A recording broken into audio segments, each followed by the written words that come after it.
If I were to make an equation for this thing called quarter life crisis, it would probably be this. Spend 2 decades building yourself up, muster up all the grit, spirit, enthusiasm that you can get.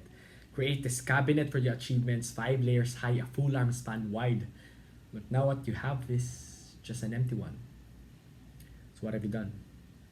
You look through the glass panels and the absence of something, anything, those things, reminds you of deadlines you've missed and plans that did not materialize. Adjust your gaze a little bit and you can see your reflection speak through your eyes. It's not that you don't have anything to put in it. The spot is reserved and you just don't see a substitute. It's not really failure, I guess. Maybe it's falling short of your self imposed standard of fulfillment and success, of worldly goals that no one told you to address, and for 24 years you thought you have understood its meaning, but life is much more bigger than that. 25.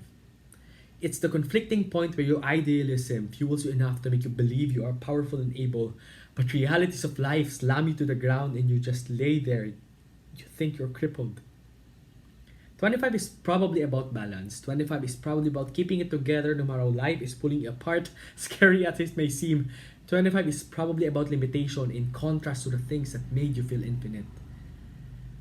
There should be honor when you already know when to say, I'm not sure anymore, I don't know. That's the time you come into your senses. I don't know what the universe has to say, is saying, or has already said, but right now I'm listening, seeing, feeling more than ever. And at this very moment, out of all the inspirational quotes and mental notes that I kept so dearly, the safest thing to hold on to is that life goes on.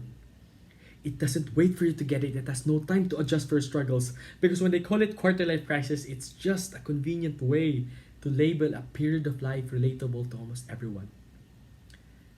It would make it easier to signal, okay, so here we are.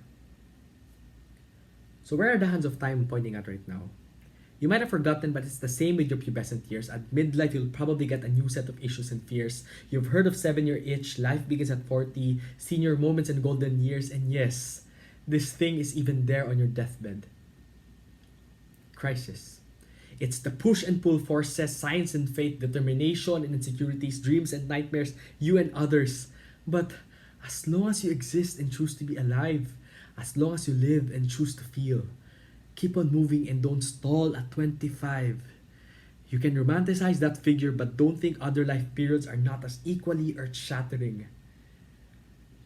Life isn't it a crisis? Or is it the other way around? I'm not sure. I don't know. But hey, you're just 25. And crises are signs of life. Just carry on.